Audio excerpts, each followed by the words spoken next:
everyone. It's Andrew from Agritourism IQ, and we are so excited today to help us all understand the big, wide, crazy world of PR. That's right. Now, you know that you need PR, but you might not even know how to spell PR, and that's okay because we believe in smarter agritourism here. I am so excited to bring a couple of my friends that have helped my business at Tulip Valley Farms be super successful. So, hello, Erynn and Lindsey, and welcome to the show.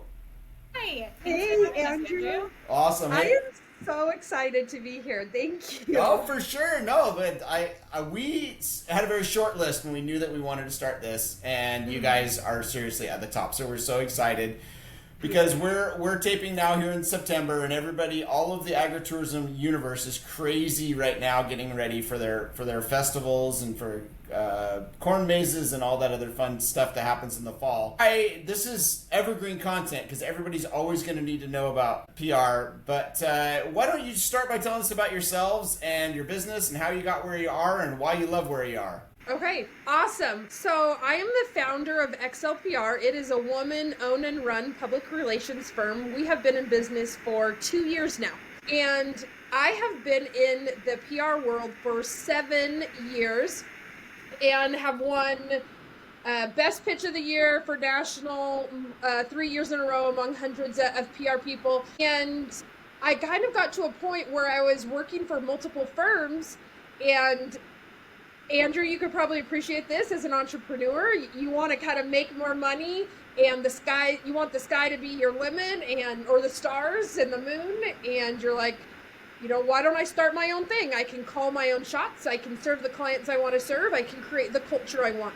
I was used to working in remote boutique firms, but they didn't have the culture. It was just kind of get the work done and you're done. And I'm like, wouldn't it be so cool to have an amazing culture where you have retreats and coaching and personal development and professional development all included, yet you're still working remote on fantastic, clients.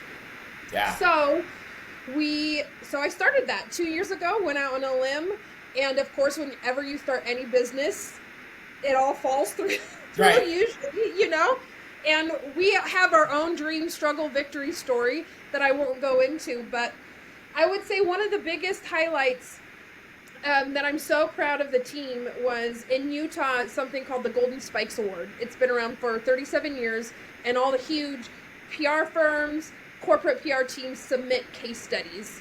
And we went up against, it was our first time applying for it as a firm, and we were up against huge corporate healthcare, construction cities in Utah, and we got first place for media relations category. So that was really exciting, and we bring a lot of not just scrappiness, but fast, focused, and full of heart. Those are our core values, and I feel like if you can bring that to any campaign, big or small, you can be successful. That's awesome. Well, congratulations. Now, and we're going to dig into, because I'm not in Utah, right? And one of the things I know that we'll talk about is just the importance or lack of importance of geography there. But congratulations, Yeah. Lindsey, who is one of a Andrew Wrangler, right? One of many wonderful Andrew Wranglers out there has helped us to be successful. Please introduce yourself. Yeah. So I am part of the media pitching team at XLPR. That's what I do. I'm the one with my feet on the ground running, contacting the journalists and getting you where you need to be, right? So I had the privilege this last spring of being the account executive for Andrew and the Tulip Valley team. We saw lots of success there. It's been so fun. My background is actually in marketing and social media marketing.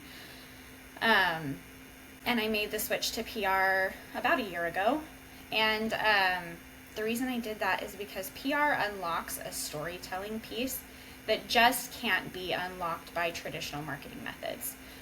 You can have a lot of the same pieces, but it really brings a sort of connection and amplifies a story in a way that traditional marketing can't. So Right. I love PR. This is where I'll stay.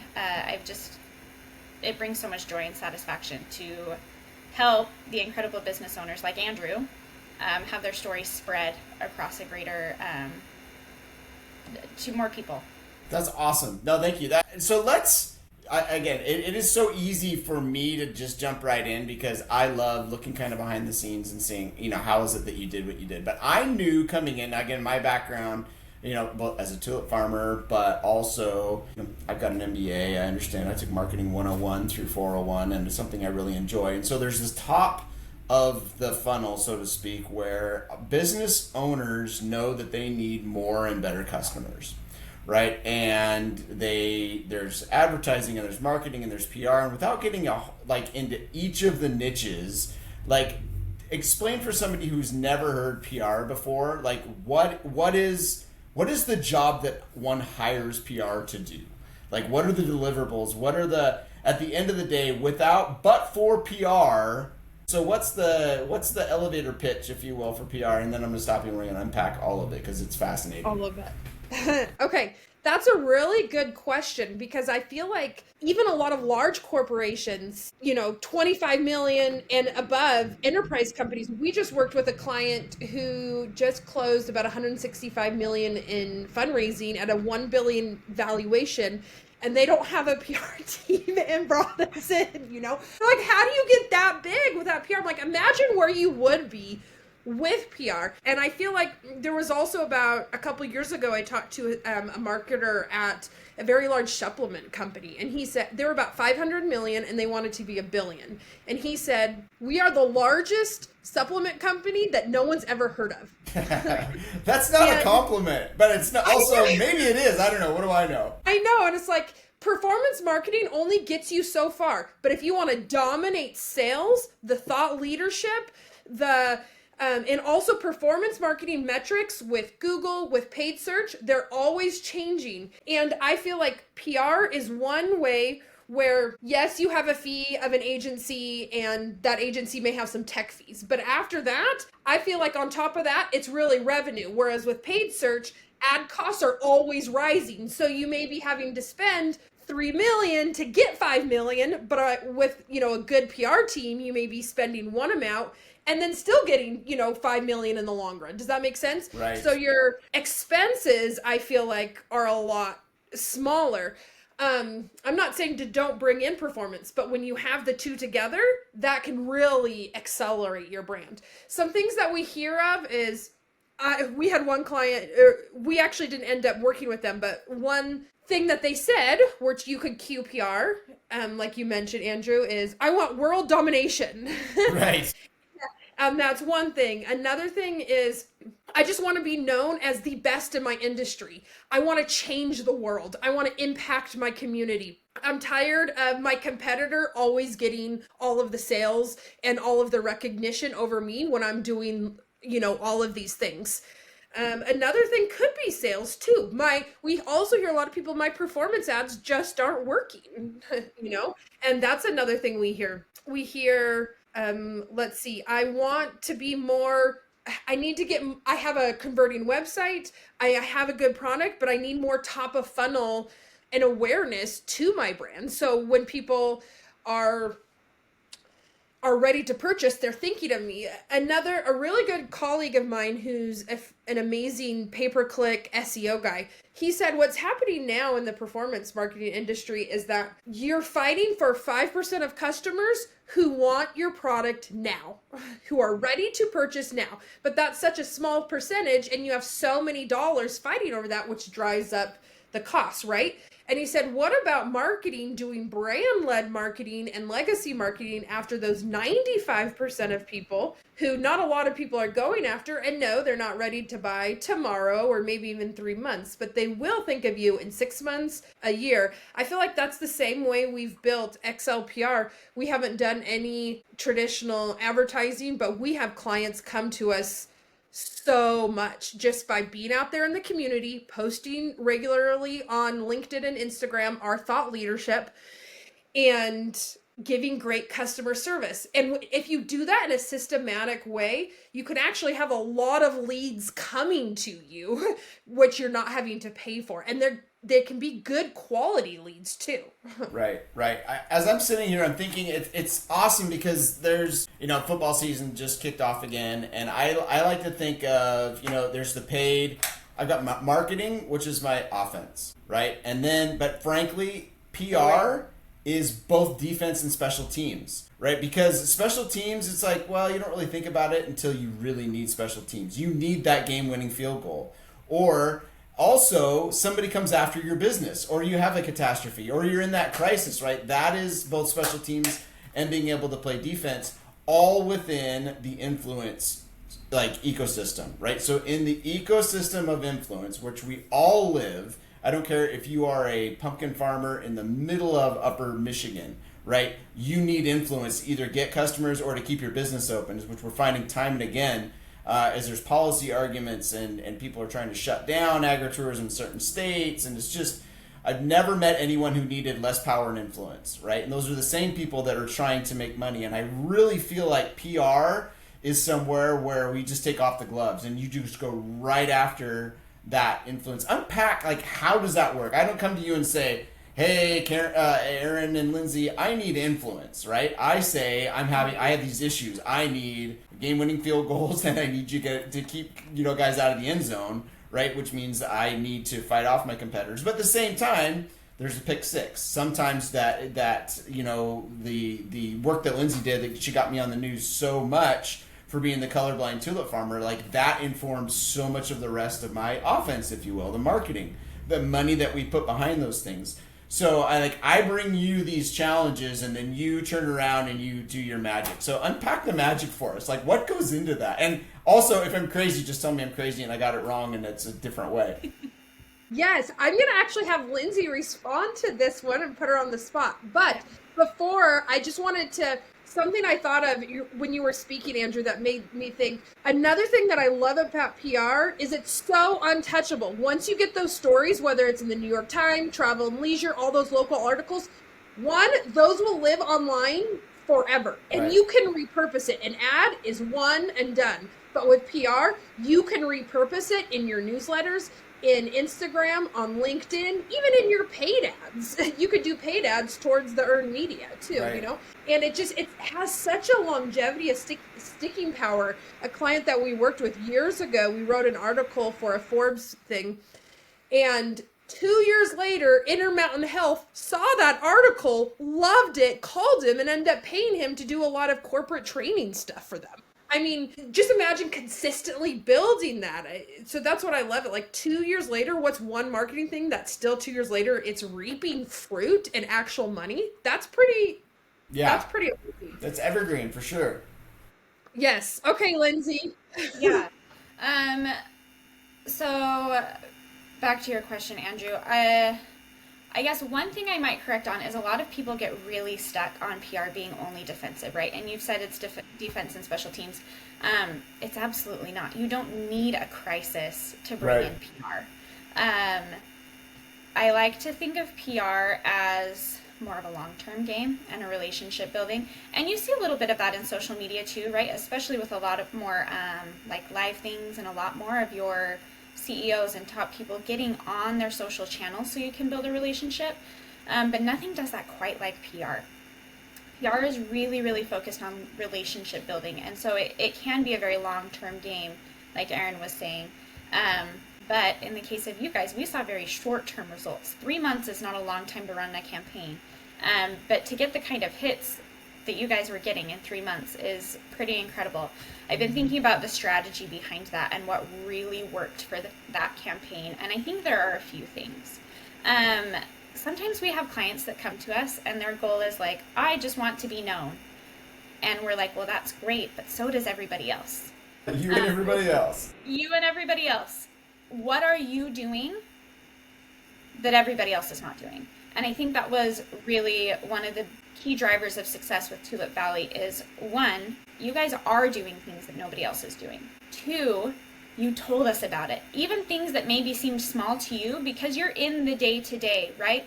Some of these things do not seem magnificent to you. Some of the key things with Tulip Valley is that you are doing things that are different from what everybody else is doing. And two, you told us about it. Along with a bunch of other things too. So when you're in the trenches, when you're at your farm, sometimes you forget how incredible you actually are. I don't think Andrew necessarily forgets that, but a lot of other people do. Oh, well, A lot of other people do. It's a gift. It's a gift, I promise. But if you can be upfront and honest and open with your PR team, we are coming in brand new to your business, and we can see where that magic lies, and we can pull that magic out and share it with the world. Because if you just come and say, I'm a pumpkin farm and we're opening, guess what? So are all the other pumpkin farms, and they're all opening October 1st. That's not anything different. Journalists don't want to cover that. They also don't have the time to dig for your story, and that is, I think, another key to hiring a PR agency. They dig for your story. They know what journalists want, and they know what is newsworthy, and they can put it into these little snippets to share with journalists who are getting 200 plus pitches per day. They don't have time to dig for the story. But if you have a good PR team, they get your story in the snippets, they share it with the journalists, so they are just ready to go. They know they can show up, they know what you're going to talk about, they know all of the details, and it makes their job so much easier. Anyway, so Lindsey, no, you nailed it, right? Yeah, no, that's, yeah. And talk a little bit about, and because I think we talk about like kind of setting that foundation of that initial intake conversation. Like you send out a bunch of questions, and it really forces me to think about my business. And when it comes back to it, and we talk about this all the time, if you want people to say things about you, good things about you, then you need to be remarkable. But we talk about this all the time, just even in our business strategy, knowing that in order to stand out, we're going to have to do standout things, right? And in a world that is very ordinary, extraordinary means doing something that isn't ordinary. And so we have this conversation. It's not a you sitting back and saying, okay, Andrew, answer my questions. It's dialogue. It's like you represent the entire media sphere, right? You're aware of, you are involved in what news story, what are the trends right now that are being covered? Is it, everybody's a 5th generation farmer. So you might think that's a big deal, but it's not. And not everybody's a colorblind tulip farmer, right? And so let's just talk about that. Let's talk about, and I think that is so interesting. It's worth its weight in gold, frankly, to have that conversation early. Like it's late in the season we should be having this conversation now for tulips in April. Right? Because that is, so unpack that, right? Because everybody's like, the law of the harvest lives with the agritourism community, and yet we're all just in time, right? And we all want DIY. And DIY PR is not going to work. So talk me through both like what it is that you do in the background in terms of keeping track of the media trends, or what is it that because so many journalists, so many of the people who ultimately we're looking to cover our business, and then a little bit about the life cycle of the stories or of the seasons, and why you can't just flip this really is a matter of, it's not like marketing where no matter how much money you have, you're just not going to be able to buy that New York Times or Main Street USA article if you don't have something that's worth covering. So I know I said a lot right there, but unpack it and make it sound better. When we were actually starting to work with this orthodontist's empire several months ago, they were considering going with a PR firm that had very focused dental PR experience, and that's all they did. They kind of had that market down. One of my other really good colleagues, they do just telecommunications. They have like 100 clients. They're huge, right? And like data, 5G, towers, those type of stuff. And they were coming to XLPR and said, can you train us on how to like pick out unique stories, on how to pitch? Because when the New York Times comes to me and says, give me your best quote on telecommunications, and they have 100 clients, they're like, which one do we need to please this week? So I actually, although I do think in business it is good to niche down, I'm not saying not to, I think it can be a little bit good because we bring like true strategy and creativity for each of our clients. It's not like, oh, well, we've done this 100 times, so we're just going to do this again because you're a tulip valley. Yes, this farm. Is not an oil change. Right? There are processes, but everybody's different. Yeah, absolutely. We always start with a content calendar. So each month, like January, everyone likes to hear about new goals, new year, new you. February, it's Valentine's Day. March, something with St. Patrick. But then there's also mental health holidays and other type of holidays each month. So we always have a year-long calendar. And we have a former CNN correspondent on our team, and when we told her about Tulip Valley, she said, guys, the only time the New York Times will do a story on flowers, it's February. So you have to do it, you know? And so I was just like, okay. And so I texted one of the business reporter at the New York Times, hey, are you doing any, and I didn't thing on flowers for Valentine's. And I knew it wasn't her beat, but she was the only one that I had, a relationship with. She said, no, it's not quite my beat. A few weeks later, I reached out to her with another client in the fashion space and said, hey, can you connect me to the fashion reporters? She said, sure, let me know who they were. And she said, hey, by the way, are you still working on a flower story? Because one of my colleagues mentioned that she's working on something for Valentine's Day, and I thought of you. I said, yes. The first thing I learned that our pitching coach taught us, that we subscribe to all of the latest and greatest PR stuff, his name is Michael Smart, is ABC. Always be contacting. If you're always contacting, then when the luck works, when hard work meets opportunity, right. Luck is there. So if you're always contacting, and that's why we're starting an amazing program in September 1st, or starting this month at XLPR, we're actually prioritizing consistent 25 each week pitches. Not so much the last of the month, 2 pitches or 100 pitches, even at the last, but consistently 25 each week to build that pipeline and prioritizing that. And I just think that's really important, and always be contacting. Number 2 is, so she connected me with the reporter, but we still had to win over the reporter, right? Right. And so if we just came to her with some boring story, she had to sell her editor on it. And so that's when the team put about an hour or 2 into strategy to really come up with that best, idea. And then we presented it to her. And it has to, I always tell people, when you feel it in your bones, you have the right idea. And sometimes it just takes a lot of brainstorming. And our idea was, what if tulips should be the number 1 purchase flower instead of roses at Valentine's Day? I'm just saying. That's like, And I did say it to the New York Times, and you got us there, right? Yeah. You did say it in all the ways to the New York Times.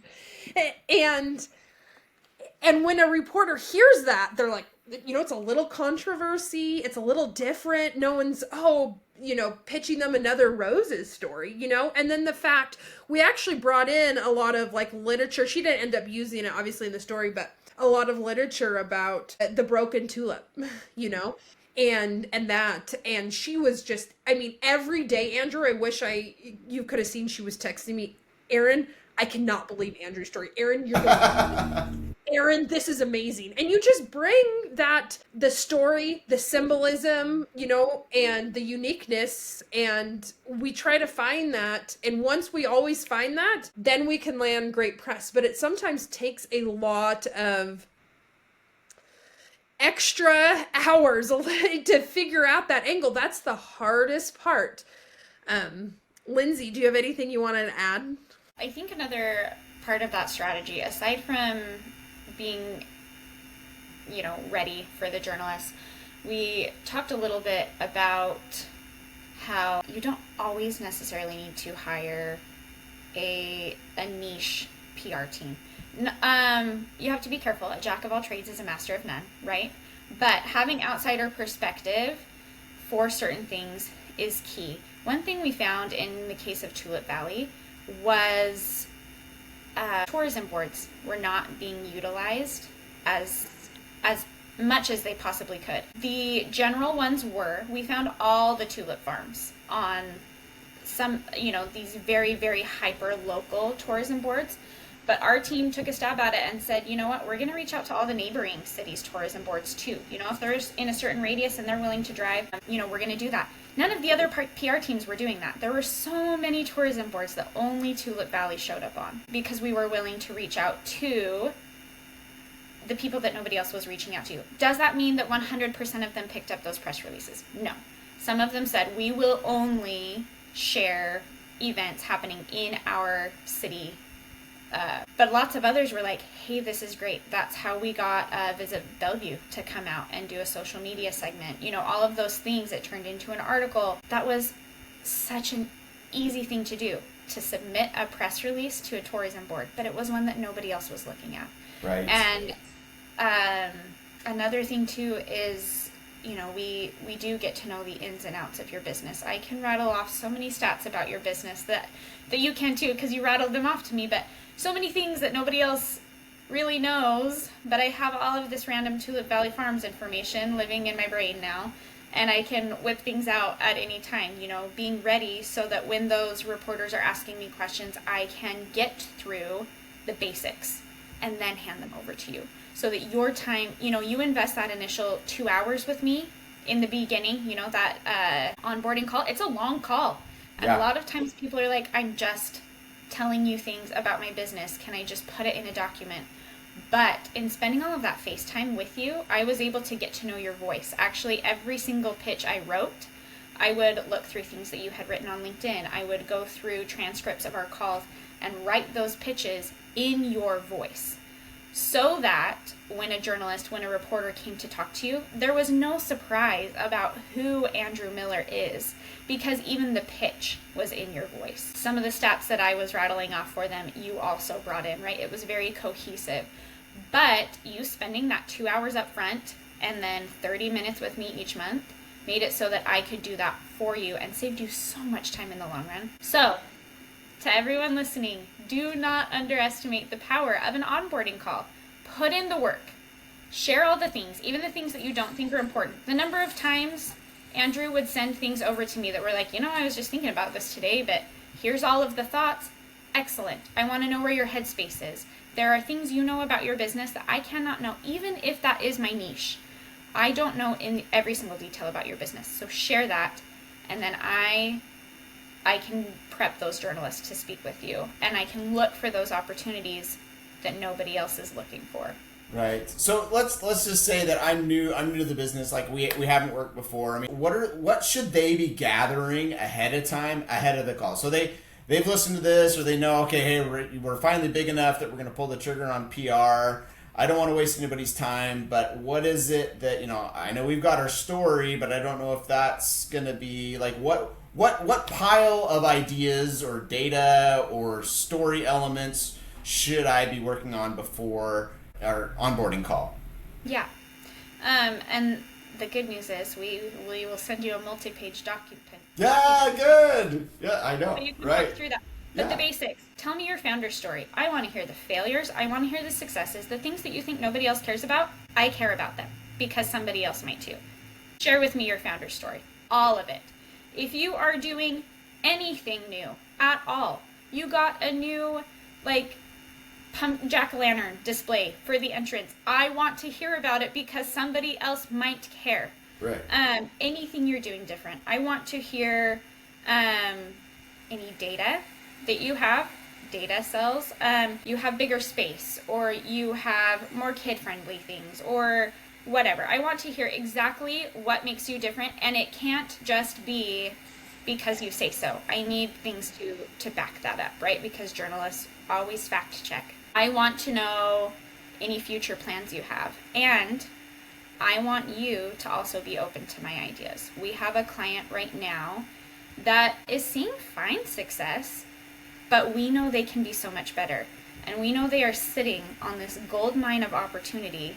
And so we are actually presenting them to them today. You're sitting on all of this and you are not doing anything with it. Please do something with it right now so we can hit those big wins in Q4. Q4 is huge for people with the way tariffs have been hitting. With boycotts, I know in your area you had an issue with attendance because of boycotts. There are lots of things going on right now where a lot of business owners are hurting. And Q4 is going to make it or break it for a lot of businesses. So be open to our feedback. When we say, this is going to sell, a journalist is going to cover this, if you can make this work, make it work, give it a try. I think that is huge. That you mentioned that. I love that you keep bringing up the journalists, because I think that is one thing that my sense is that a lot of people in the industry have this fear of the media, right? In that farmers get beat up pretty good in the media, or there's stereotypes in the media about farmers, and they just I don't want to talk to the paper because they always get it wrong. But the ones that do it well have figured out how to make media the partner, right? But I think what's important for business owners to know is that we as business owners do not have the time, talent, or treasure to be friends with the media. That's really what we pay you to do, right? To stay on top of this stuff, to be able to say, I have a friend who has my best interest, Lindsey has my best interest, and she will represent my best interest to more people than I could ever possibly imagine on the media side. And so explain a little bit to our listeners what goes into that. Like Erynn, you mentioned you pick up your phone and I pick up my phone and I text like the guy at the tractor supply store because I need a bearing or something. You pick up your phone and you text the Wall Street Journal or the New York Times to get my story. I mean, these relationships, we all know that relationships are the key to success in any endeavor. But what is it about your relationships that we alluded to it earlier? I use a Utah-based PR firm, but I'm not in Utah. I'm in Northwest Washington, and I've had phenomenal success. So how is it that you're able to maintain so many relationships or start new ones where you need them? What goes into that? I think for me, I'm kind of a bubbly personality type of person, but I'm also not very buttoned up. Does that make sense? Yeah. As far as me either. I just put in the work. I feel like doing something is more important than making sure it's perfect. And I feel like that has gotten me success. So the time where when I won 3 best national pitches in a year, the guy who runs that ended up interviewing me.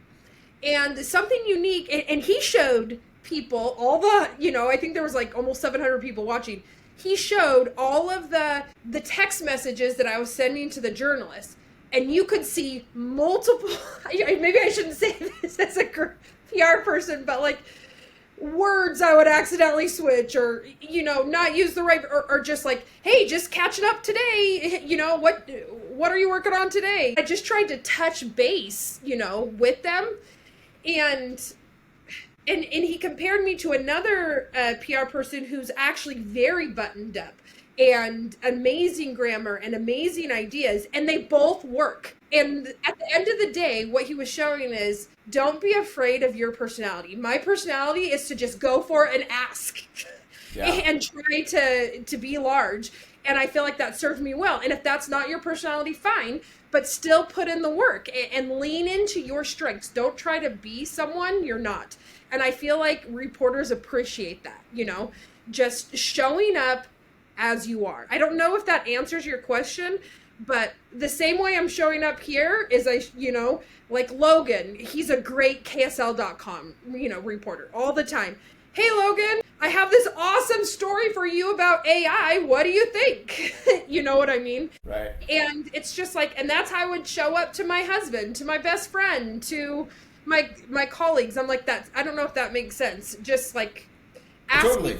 Not be afraid to ask, and I lean into that bold, big personality, and I think that serves me well. So even if you have a quiet personality, lean into that, and I think sometimes people appreciate that too.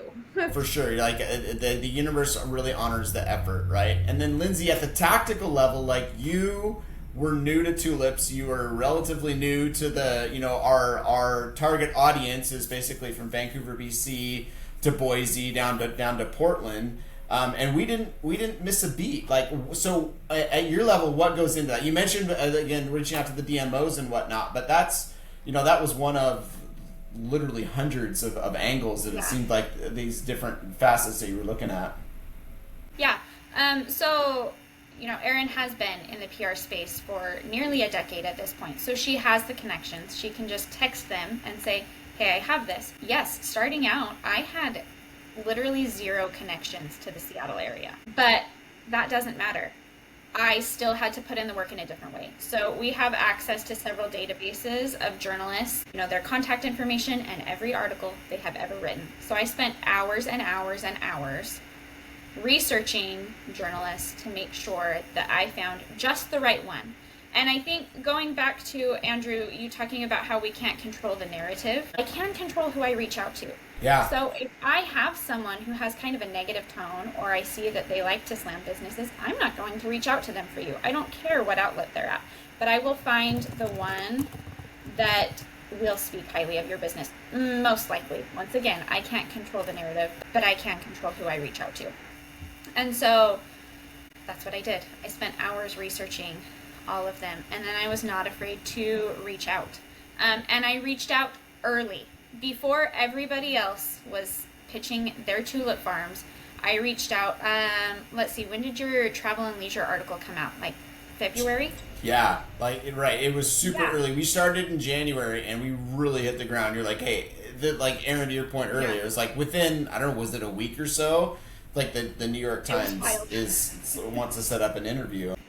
No, getting on things early, reaching out, and making sure that I had everything they could possibly need right there in that email, so that they knew, hey, Lindsey is aware of my time and already has everything that I need. Or if she doesn't have it, she can get it to me quickly. Another plug for all of you who are, wanting to hire PR for your agritourism space. Please be as responsive as Andrew and Vanessa. Andrew has the most responsive team. That is huge. Like I said before, journalists are busy. They're so busy. And if I can make their job easier, they want to work with me. What was it? You had 4 or 5 appearances on King 5? Every single pitch I sent to them, they were like, absolutely yes. I cannot promise those results. But I and we consistently delivered exactly what they needed in a timely manner. Right. I had access to both, and that doesn't mean I'm texting you at 2 a.m. to get stuff, but when reasonable, you could get me the information quickly so they had what they needed to do. If I can Right. make their job easier, they're going to do it. And that is something that a DIYer can't, they don't know the ins and outs of all of that, right? They don't know what the journalists are going to need, and so you're going to have a little more stumbling. You also don't have access to all of those databases to find all Right. of those reporters. So you're going to be scrolling news sites to do that. You don't have time No. to scroll the sites and find Not your at all. content. No, and I love that, Erynn, you brought up AI earlier, but there's just not going to be, and I think that's one of the takeaways really from our conversation that I want people to leave with, is that you cannot buy the types of relationship or access or ideas or frankly the effort that goes into getting the good stories written. And what we know in farming is that hope is not a strategy, right? You really have got to figure out, and I think this is the type of thing that if you're going to grow your business, you need PR. You mentioned it earlier also, kind of that combination of working with your marketing and SEO, as well as getting your PR dialed in so that they're complementary. Like I can't imagine a situation in which they would compete, but I also would not go in to the bar fight that is trying to get people's attention without PR, right? I mean, it really is pretty extraordinary. And that's actually really great when we can connect with performance teams as well. If you are doing both, I always like to ask the SEO teams, or at this point, GEO teams, right? Because we're working on AI search. I like to ask them for their keywords list. Where are they trying to rank? And I put that in my pitches. Not over the top, right? We don't want to drown it in keywords, but I actually had an article land in Travel and Leisure last month, and the journalist used almost verbatim my subject line that I used for the pitch, and it was keyword dense. And so within hours, this client had thousands of hits to their site referenced from this article. It was incredible. But if you are working with a paid search team, and if you are trying to rank in SEO, in AIO, let your PR team know. Let them know those keywords, because it can make a huge difference. Now, does that always happen? No. But it makes a massive, massive difference. And there are some places where you can pay to have articles published, and there is absolutely a strategy behind that. Talk to your PR team about that, because there's a time and a place where that does have merit.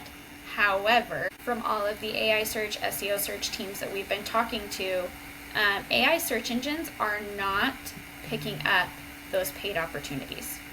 They are picking up a lot of the fully earned media. Now, that's not a hard and fast rule, but for the most part, They're not pulling information from your website or from your paid articles. They're pulling information from your third-party search. If you do have someone that is exclusively presenting you with pay-to-play options, or if you, in your agritourism PR search, are finding all of these pay-to-play opportunities, think twice. Talk to a PR person about your strategy before you just go all in on pay-to-play, because that's not proving to be as effective as it once has been. Right.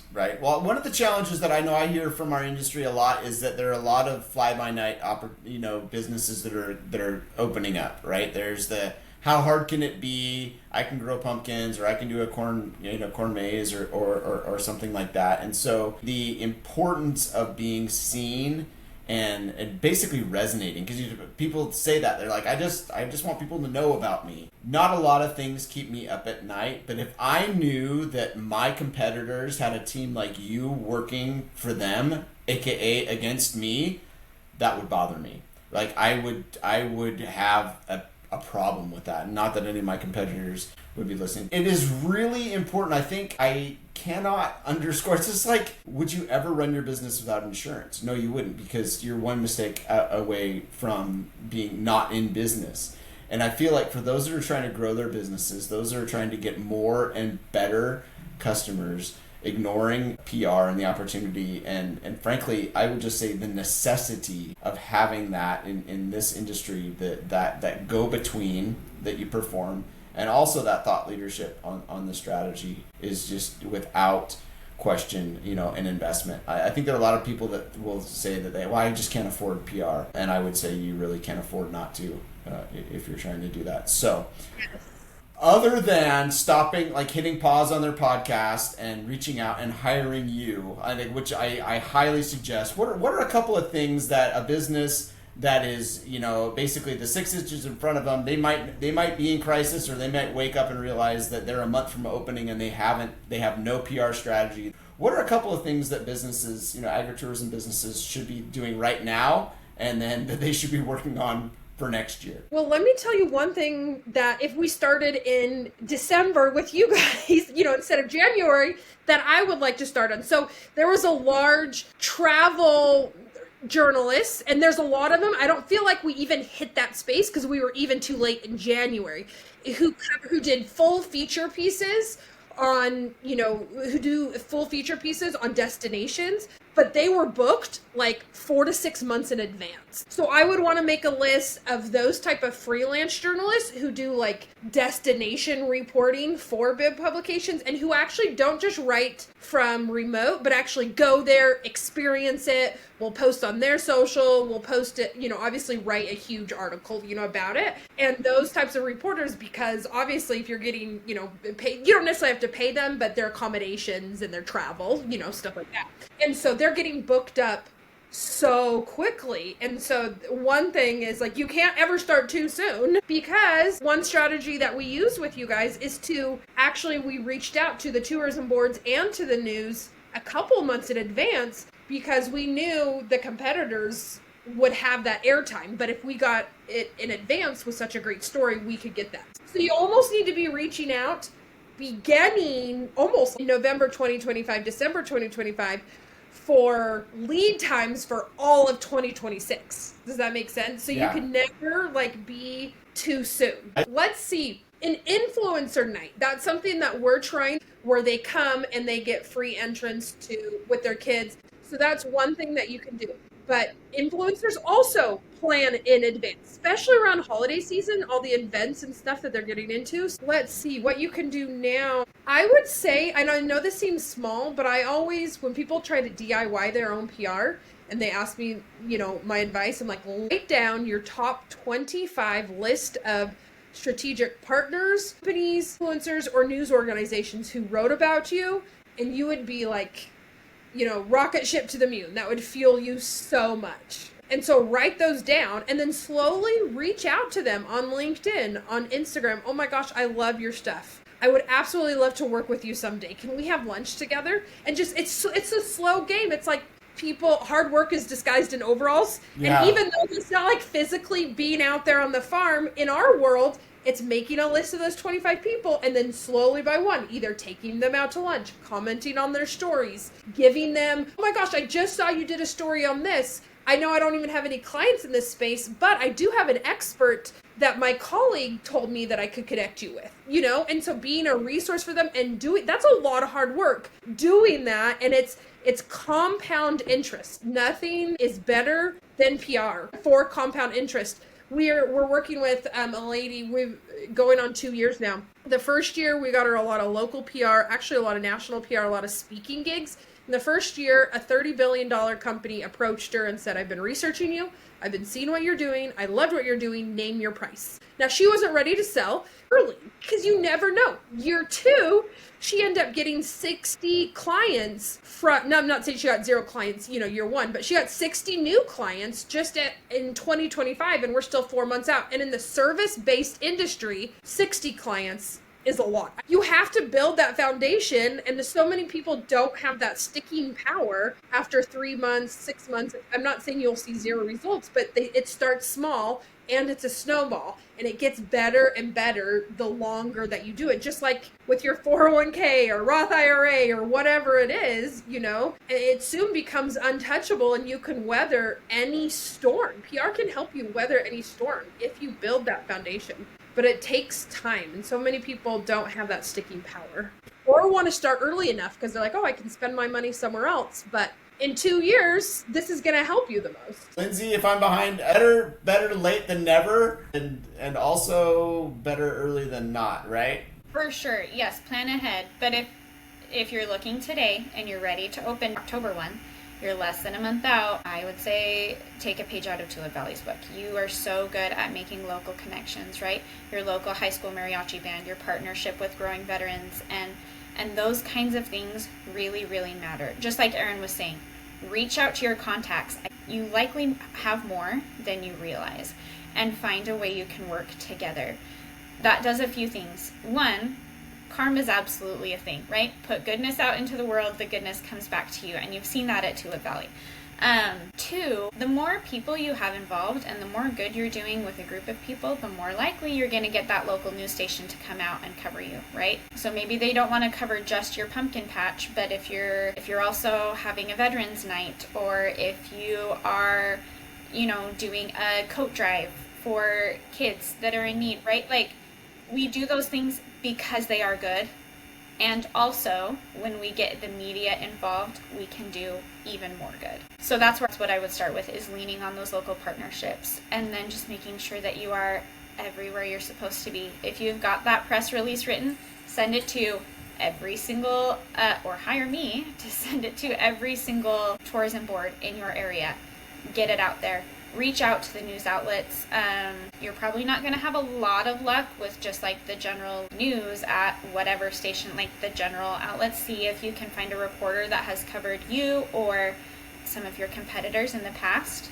Google them. Look on the news, like go to Google, type in their name, click news, look at their coverage from last year, see who covered them, reach out to that journalist, or call me and I will do it for you. That's where I would start. Start local. You don't always need the big stuff, right? While Wall Street Journal and Travel and Leisure were fantastic for you guys, it was because that was early enough. If I'm a month out, we don't have time for that anymore. You have to stick with local. And as you saw from your colorblind tulip farmer, that was a local news story that within weeks syndicated to 71 stations across the U.S. Right.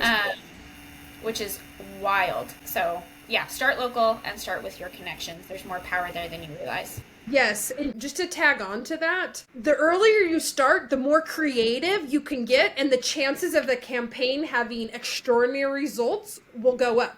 So we have someone reached out to us recently and said, oh, we have a movie, a pretty amazing film and story of a local Utah football player launching October 2nd. And he's reaching out to us now. I'm like, we're just going to be in scramble, hurry mode. You know, when you approach PR from scramble, stress, hurry, you know, because we got to get results. 1, you usually have to charge more than you could typically charge, you know, and 2, it takes out the creativity when it's just pure pressure you're starting the last few weeks. And so there definitely have been clients we've had to turn away and said, we would love to help you. This is amazing. But I would have to charge you $15,000 to fit it in 3 weeks and to make sure we're dedicating enough time. And I don't think you want to pay that, you know? And so it's just like, you can never reach out soon enough. Even if we don't start 6 months in advance, have it on our radar so then we can at least get you, you know, in the queue. Yeah. And I think that's the key about XLPR is if you reach out super early, we are very values driven and we're never going to put you on a retainer a year in advance if you don't need it, right? We will do what is best for you and your company.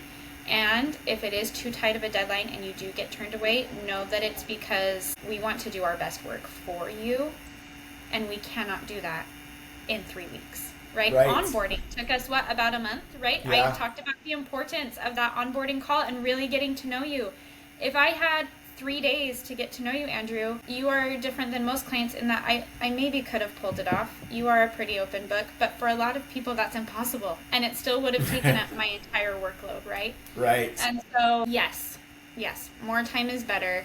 And if you're working with a trusted company, they're not going to screw you into a contract too early. First of all, there's no such thing, but also we will absolutely put your best interest at heart. And again, this is not an entire plug for XLPR, though it could be, right? And I without reservation would send people your way. And like I said, and we've had 3 different companies I've used in my 3 years. We've used 3 different PR companies, all of them with great results.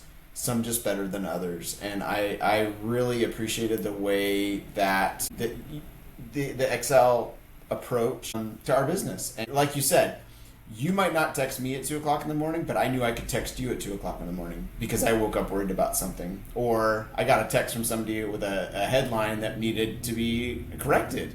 Right? I don't have time to run down a journalist and say that thing that you said was absolutely not true. I just think the approach that you all have and your understanding of family businesses and your respect for our time and energy as business owners, and especially, you literally said, Andrew, you know, if you can, get off the tractor and answer this question. It's not a matter of what is he doing, blah, blah, blah. You know, it's like, it was a great partnership, and I really want that for all of our guests and listeners and all of my friends in the industry. Any last words before we wrap here?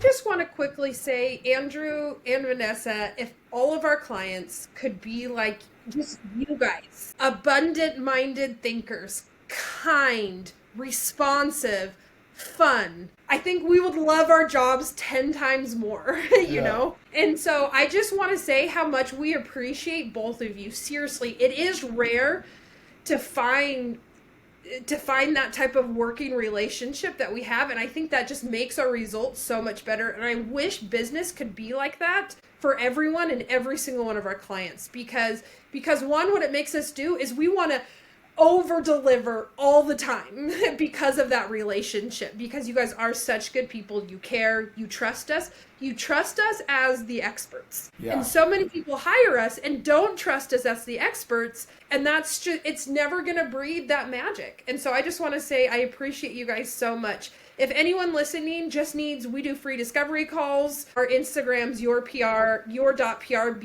and by the names of it, we're just here to be a resource. If you have any questions about PR, media relations, for free, that we can just answer, we would love to be a resource. We're also on LinkedIn, XLPR. And we'll make sure we include all of that in the show notes here, so it will not be hard for people to get a hold of you. Thank you. We just want to be a resource to answer questions and help people. Lindsey, any last words? Yeah, I just want to say thank you. I mean, this is the agriculture community, and that's what our country is built upon, and that's what it's been built upon for many years. I was born and raised in Idaho and come from a long line of farmers, and that is not the profession that I chose, but I have such a respect for it. And I love that there's an agritourism community here where I live, that I can take my kids to appreciate, that we can give them that experience, even though I've chosen not to do that for myself. It is hard work, and you are in the trenches. And so thank you for your service to this country. Thank you for all that you provide, the fun, the food, the experiences, right? All the things, that's incredible.